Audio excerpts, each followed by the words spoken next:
Siapa yang cinta pada anak dan keluarganya? Pasti semua yang menonton setuju. Kita cinta pada anak kita punya modal cinta untuk keluarga kita. Tetapi siapa yang yakin bahwa cara kita mencintai selama ini adalah cara yang sudah lebih baik? Kebanyakan orang tua akan ragu-ragu. Banyak orang tua yang cerita di sini betapa kadang-kadang mereka merasa susah sekali untuk cinta pada anaknya di waktu-waktu tertentu. Atau ada waktu-waktu di mana cinta lebih dirasa dan ada waktu-waktu di mana cinta itu terasa hampa di dalam keluarga. Nah, itu gunanya kita belajar bersama di keluarga kita. Belajar tentang prinsip mencintai dengan lebih baik sehingga kemudian kita bisa melakukan praktik cinta. Praktik cinta yang rumusnya ada 5. Rumus pertama, cari cara. C, cari cara. Cari cara kenapa? Karena perjalanan ini adalah perjalanan maraton yang sangat panjang. Saya suka lari, jadi contohnya contoh maraton.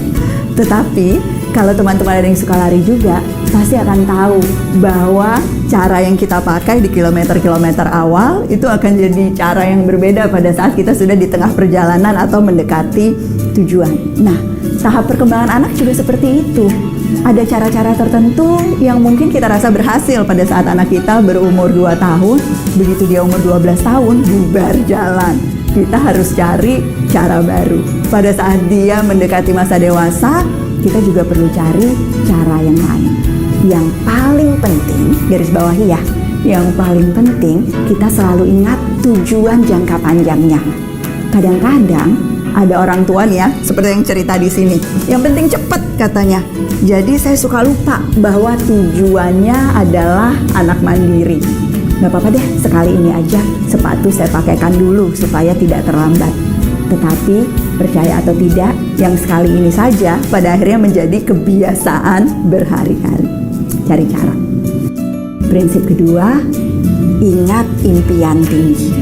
Percaya bahwa anak kita bisa bahkan sebelum dia membuktikannya. Nah, ini beda banget sama praktek yang biasanya kita lakukan pada orang lain. Biasanya minta bukti dulu kan, baru percaya. Tetapi anak butuh orang tua yang sebetulnya melompati kemampuannya. Kita percaya anak kita bisa jalan, karena itu kita nggak kurung dia di dalam penjara. Kita latih dia untuk merangkak, kita titah, kita bantu dia untuk mengenali dunia dengan aman, karena kita tahu dia punya kemampuannya. Tetapi seringkali semakin besar anak kita, kepercayaannya bukannya tumbuh loh, tetapi kadangkala berkurang. Apakah dia bisa baca nantinya? Apakah dia bisa pergi berkemah dengan teman-temannya? Apakah dia akan bisa menghadapi perundungan di masa sekolah menengah? Itu deretan pertanyaan yang banyak sekali ada di sini. Modalnya percaya. Prinsip ketiga, nerima tanpa drama. Rada maksa ya, harusnya menerima tanpa drama, tapi kita pakai N, nerima tanpa drama. Nah, ini semua yang jadi rangkul, semua yang ikut sesi nobar dan bicara, berbagi cerita, banyak yang kemudian mengatakan bahwa ini salah satu yang paling susah. Ternyata jadi orang tua yang gak drama itu sangat menantang. Kenapa?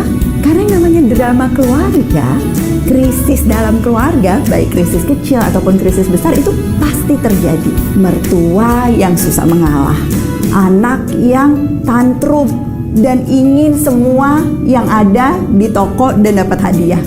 Suami yang kadang-kadang emosinya naik turun dan mempengaruhi kita. Tidak pernah terjadi pada Anda.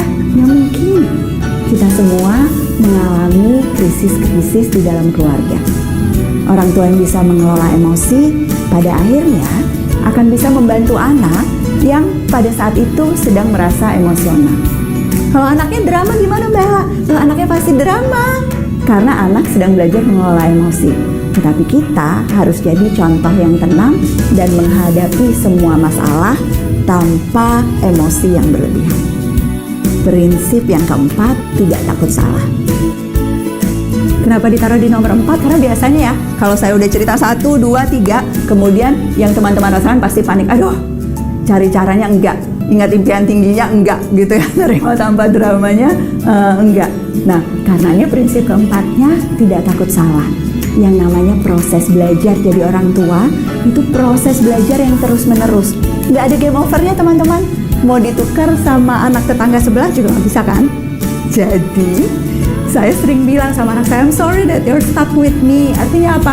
Maaf ya, bahwa kita harus menjalani ini bersama-sama, tetapi saya akan ada di sini selalu. Kita selalu punya kesempatan besok pagi untuk menjadi orang tua yang lebih baik. Prinsip terakhir, asyik main bersama. Asyik main bersama ini penting sekali. Terakhir bukan berarti paling tidak penting. Kenapa? Karena banyak keluarga yang punya modal komitmen, tanggung jawab yang besar, yang punya modal kedekatan emosi. Banyak cerita keluarga di sini yang bicara tentang kedekatan antar pasangan atau tanggung jawab yang sama-sama diemban. Tetapi jarang sekali keluarga yang bercerita tentang humor, tentang tertawa, tentang bermain, yang sebetulnya bagian dari segitiga yang penting dalam hubungan kita. Bermain jadi kesempatan belajar dan kesempatan mempraktekkan cinta yang luar biasa kuatnya. Jangan lupa ya, C, cari cara, I, ingat impian tinggi, N, nerima tanpa drama, T-nya tidak takut salah, dan A-nya asyik main bersama.